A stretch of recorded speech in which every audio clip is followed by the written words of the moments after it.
Okay, I'm gonna be very honest. I don't even know how to start this because usually I'd have like a backstory or some shit, but like this one's based off of a real, and it's not something that I'm entirely as experienced with.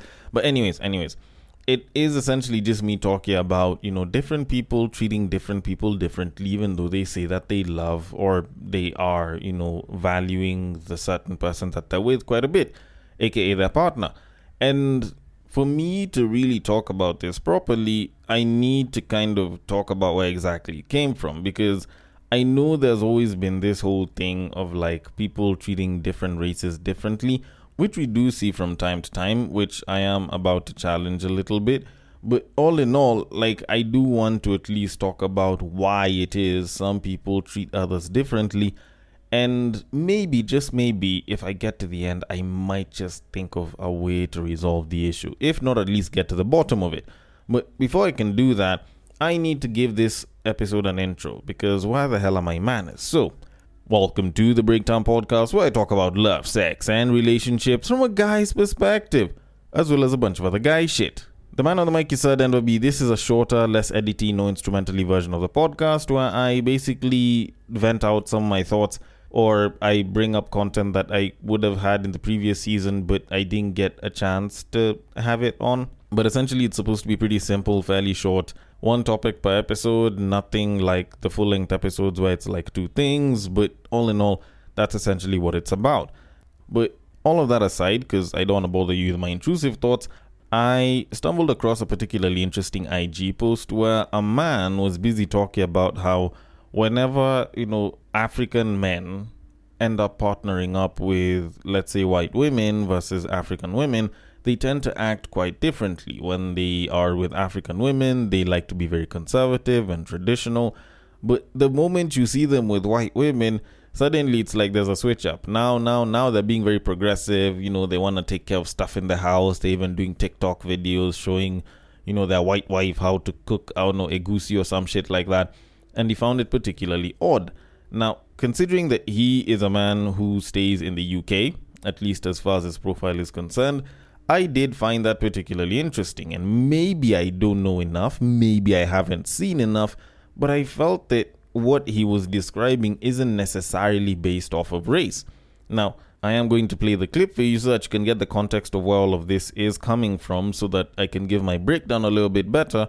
So, without further ado, why is it that when an African man marries an African woman, they are so conservative? Typically, I'm not saying it happens every time, but typically very conservative. They believe that it's the woman's work to cook, it's her work to clean, it's her work to do everything regarding, like domestic care and even childcare, right? But when they marry white women, everything changes. It's just like magic happens. They will cook, they will push the stroller, they will take care of the baby, they will wash. They'll do it with so much joy. They even take it a notch higher by creating TikTok accounts. Oh, watch me as I teach my English wife how to cook egusi soup. Watch me as I clean the house as my British wife is sleeping. It's just like something changes. What changes right before our eyes? Our traditional odogu has become a vegetable. And by the way, this is not to say that there is anything wrong with being traditional, right? You can find someone like you, but in my opinion, it feels like black men are ashamed of doing certain things for their black wives, but they will do it so happily for their white wives. Do you guys get it? So it's almost like with their black wives, they are very mindful of what people will say, what friends will say, what family people will say, what the public will say. But with their white wives, they don't care, which is actually how it should be. You don't care what anyone says as long as you're happy in your home.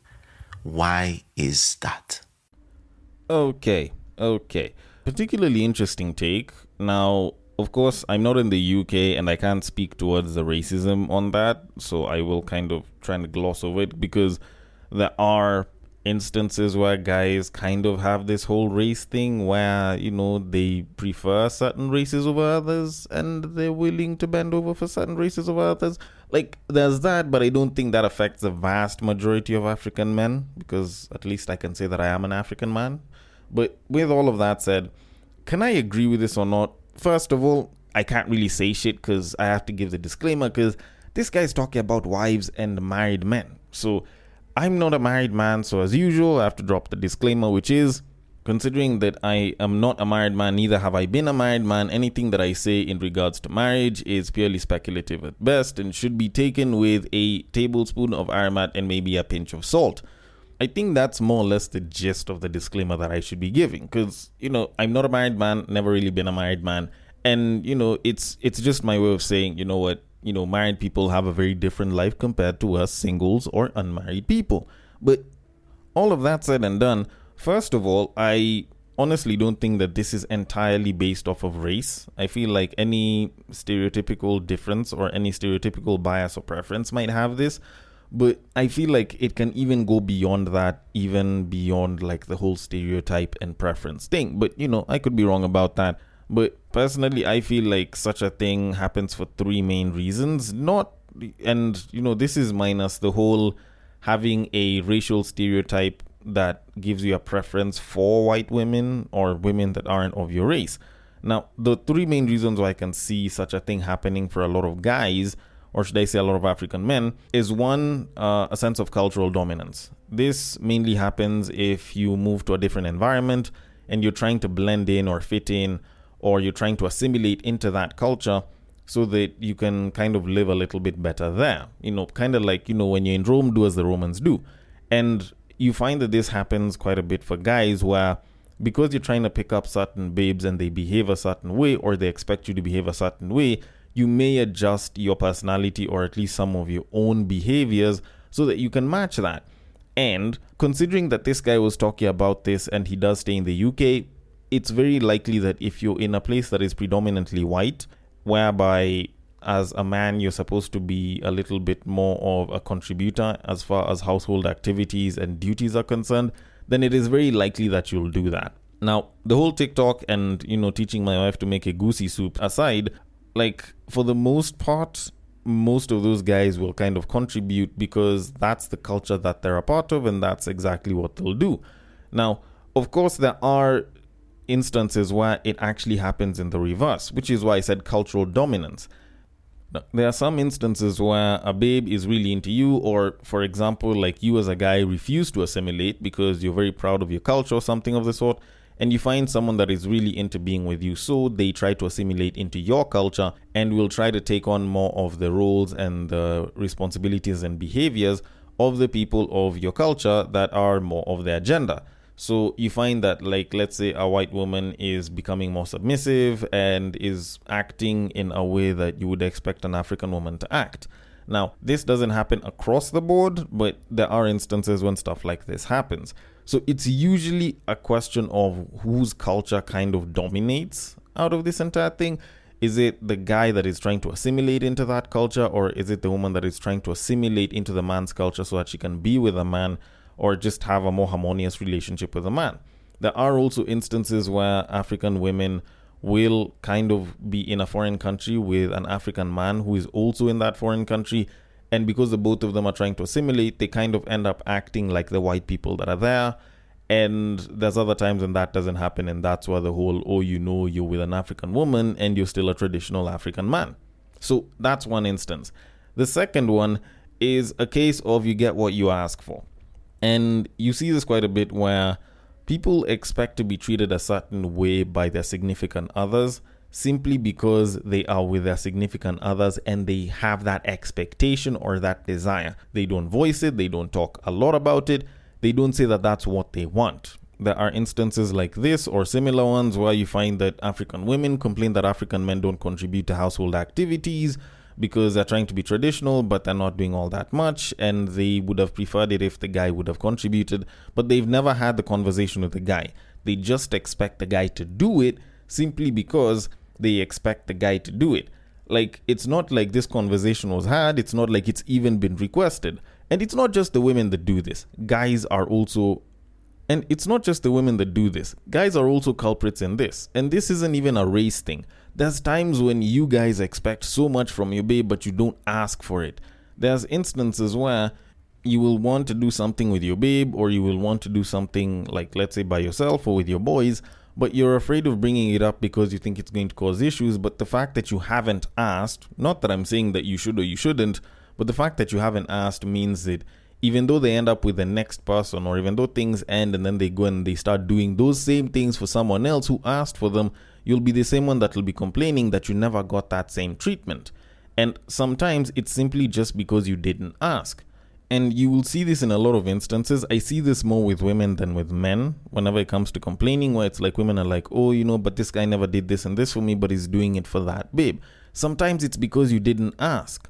And now the third reason, and probably the most controversial out of all of them, your partner doesn't love you enough to actually do it.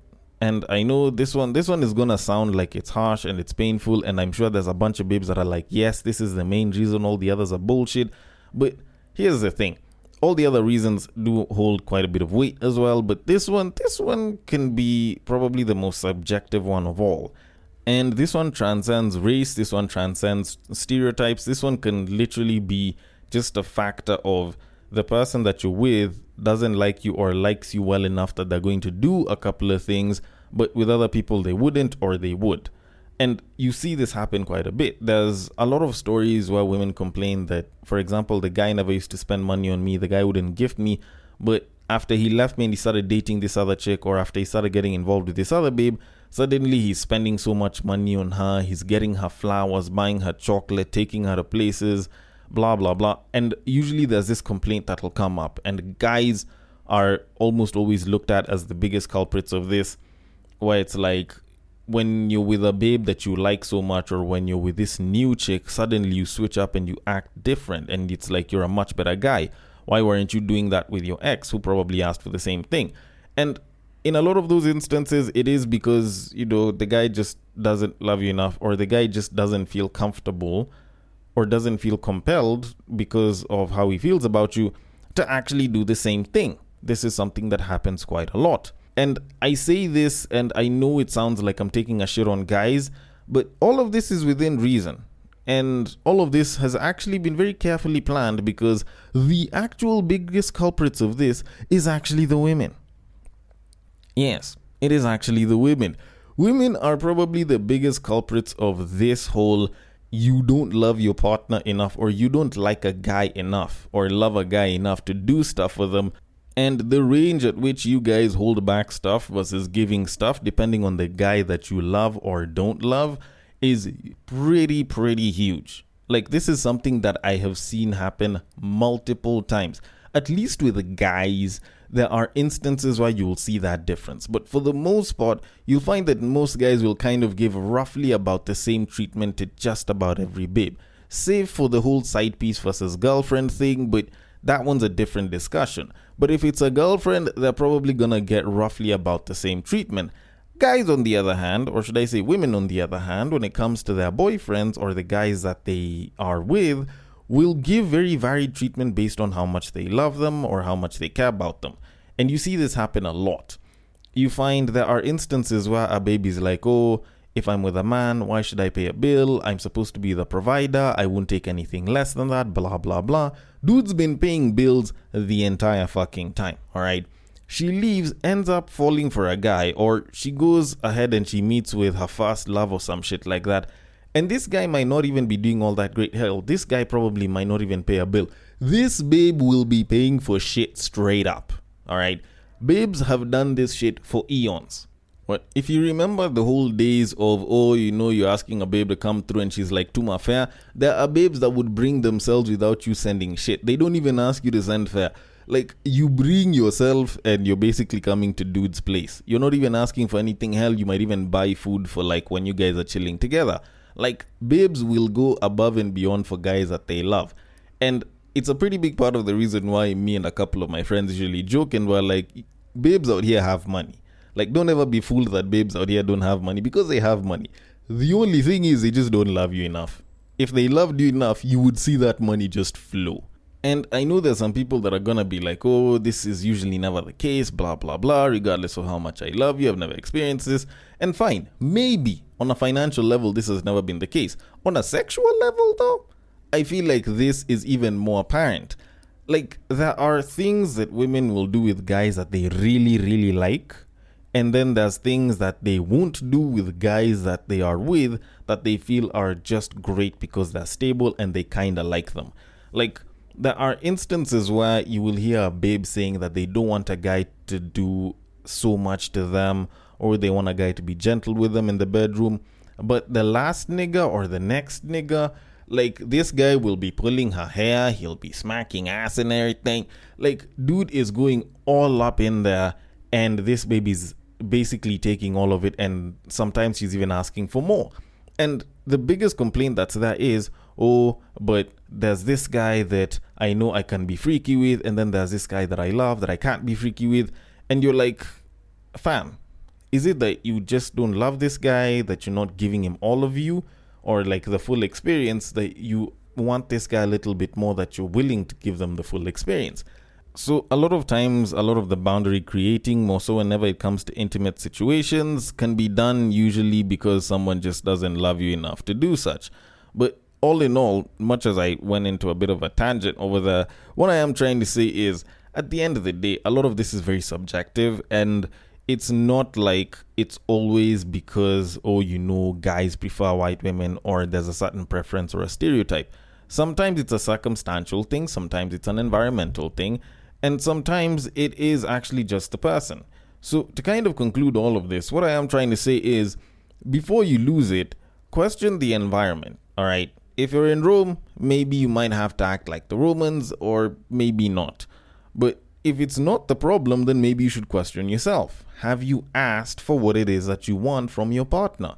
If you haven't, then maybe you should start from there instead of concluding that so-and-so is racist or misogynist or is traditionalist or any one of the other ists that you would like to throw there. But if that's not the problem and you have been asking, then maybe at that point you should probably question your partner on why it is that you're not getting the full beans. Now, unfortunately, I can't speak on the results of what this questioning is going to do, but sometimes it might end up with something particularly good, sometimes particularly bad, other times it might change nothing. But all in all, if you really want that answer, you can always ask the question.